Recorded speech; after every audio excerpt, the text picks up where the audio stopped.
আমি যদি আসলে সত্যিকার অর্থে অনেস্টলি সঠিক ভোটার তালিকা আমরা করতে চাই, তাহলে কিন্তু আমার বাড়ি বাড়ি যাওয়ার কোনো প্রয়োজন নেই। ভোটার অত্যন্ত সময় সাপেক্ষ এবং এটা টোটালি আননেসেসারি এবং এতে ভুল হওয়ার সম্ভাবনা অনেক বেশি।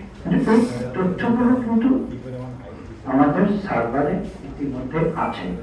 এখন যেটা প্রয়োজন সেটা কি নতুন করে ভোটার তালিকা করার কোনো প্রয়োজন নেই। এখন হচ্ছে এটা আপডেটিং করা। আসলে সবাই না বাড়ি বাড়ি গিয়ে ভোটার তালিকা কিন্তু বাড়ি বাড়ি গিয়ে করা হয় না, কোনদিন করা।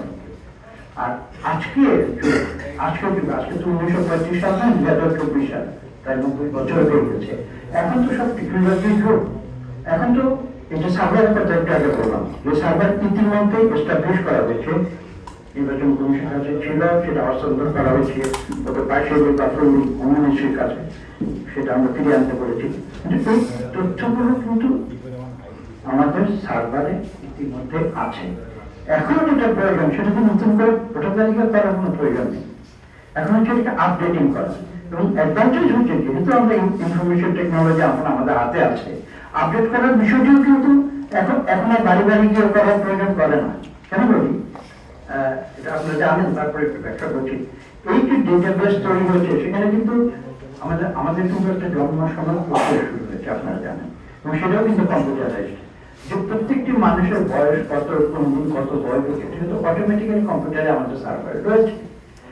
আমি যদি আসলে সত্যিকার অর্থে অনেস্টলি সঠিক ভোটার তালিকা আমরা করতে চাই, তাহলে কিন্তু আমার বাড়ি বাড়ি যাওয়ার কোনো প্রয়োজন নেই।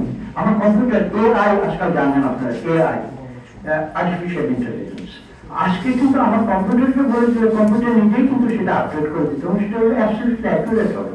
কারণ আরেকটি যে ডেটাবেস আমাদের আছে জন্ম সনদ, সেটা যদি থাকে, আমি কোনদিন কত তারিখে কে অটোমেটিক্যালি 18 বছর হয়ে যাবে, ভোটার হয়ে যাবে, এটা কিন্তু কম্পিউটারই করে দিতে পারে। সেটা জন্য আমাদের বাংলাদেশে 18 কোটি মানুষের বাড়ি বাড়ি যাওয়া লাগে না। ভোটার অত্যন্ত সময় সাপেক্ষ এবং এটা টোটালি আননেসেসারি এবং এতে ভুল হওয়ার সম্ভাবনা অনেক বেশি। এই বিষয়টি নিয়ে আমরা স্পষ্ট করেছি যে এটা আপডেট হবে, অটোমেটিক্যালি আপডেট হবে। আর যিনি মৃত্যুবরণ করেছেন সেটা আপনারা জানেন, ইউনিয়ন পরিষদে সেটা রেকর্ড হয়, অটোমেটিক্যালি সঙ্গে সঙ্গে এটা আপডেট হয় সার্ভারে, এবং সেটার সঙ্গে আমি যদি আমাদের ভোটার তালিকা টাই আপ করি, অটোমেটিক্যালি যারা মারা গেছেন তার নামটা বাদ চলে যাবে ভোটার তালিকা, এবং যারা 18 বছর হয়ে গেছে যেদিন 18 বছর হবে সেদিন অটোমেটিক্যালি এটা ভোটার তালিকা হবে। এই জন্য অনেক কিছু সেন্সিটিভ বিষয় রয়েছে। এবং আমরা দেখেছি বিগত সরকার এখানে কিন্তু একটা প্রশ্ন আছে, সেটাকে বলে ট্রান্সপারেন্সি কিন্তু গণতন্ত্রের একটা অবিচ্ছেদ্য অঙ্গ। ট্রান্সপারেন্সি ব্যক্তি রেখে কিন্তু গণতন্ত্র হতে পারে না।